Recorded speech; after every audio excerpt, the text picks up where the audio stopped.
ada ke mana? Ada ke warung tadinya. Lawan pangijeng hansip dijual pangmelikan obat bisul gitu nya. Engke balik. Heeh. Yuh, kemana nengan duit ya rese ya. Hansip dijual. Naon?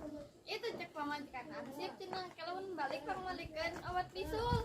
Ah, bejakeun we. Di mana pamajikanna? Itu gitu. Oh, bejakeun we kitu. Engke dipangmalikeun obat bisul mah. Lamun hansip geus gajihan ke bulan hareup kitu jeung bejakeun. Oh, itu udah balik deh. Oh, jeung bejakeun heula. Engke geus gajihan kitu. Ah. Macan gajihan mah nyaho. Ya sih.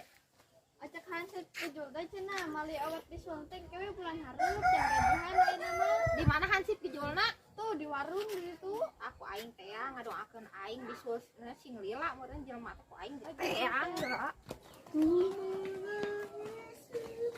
Ali maneh ngadoakeun aing bisul sabulan deui, ha? Ngadoakeun naon henteu? Dia titah beli obat bisul cenah tungguan sabulan. Berarti eta teh sarua aja ngadoakeun titah bisul sabulan deui. Pancen gajihan ke bulan hareup meuli obatna. Heueuh meureun sarua aja ngadoakeun kitu. Nyaho aing teh ayeuna bisulna oge lain sabulan deui. Meureun maneh teh ngadoakeun aing teh cina bisul sabulan deui meureun. Lain ngadoakeun pan aya mah teu boga duit gajihan lagi ke bulan hareup. Heuh pan aing teh bisul teh ayeuna lain engke lain ayeuna pangolikeunna ayeuna.